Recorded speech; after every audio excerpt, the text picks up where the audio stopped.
Kwento ni Beatrix, Mobile Legends, The Dawnbreak Soldier.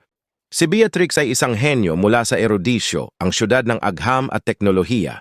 Bata pa lamang siya ay kitang-kita na ang kanyang katalinuhan, lalo na pagdating sa imbensyon at teknolohiya ng mga armas. Sa halip na maglaro ng manika o simpleng laruan, mas pinili ni Beatrix ang mga gamit na may kinalaman sa engineering, mga tornilyo, bakal at blueprint. Naging intern siya sa mga laboratorio ng erodisyo kung saan pinaghusay niya ang kanyang talento. Ngunit sa kabila ng pagiging masayahin at palabiro, may mas malalim siyang dahilan kung bakit niya pinipiling gumawa ng mga sandata. Nais niyang protektahan ang kanyang bayan at ang mga mahal niya sa buhay mula sa mga banta ng digmaan. Isang araw, sinalakay ng mga masasamang puwersa ang erodisyo. Wala siyang nagawa kundi panoorin ang pagkawasak ng kanyang mga proyekto at ang panganib na dumapo sa mga taong mahalaga sa kanya.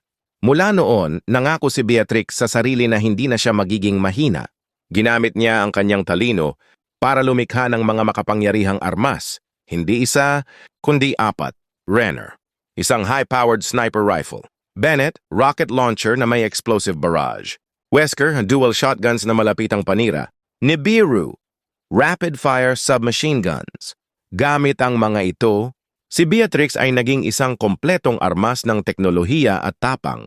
Hindi lang siya basta marksman, siya ay isang mandirigmang henyo, mabilis mag-isip, mabilis gumalaw, at laging may solusyon sa bawat sitwasyon. Ngayon, lumalaban si Beatrix sa Land of Dawn, dala ang pangalan ng erodisyo, gamit ang kanyang talino at baril upang itama ang mali, iligtas ang naaapi, at ipagtanggol ang kinabukasan ng teknolohiya at katarungan.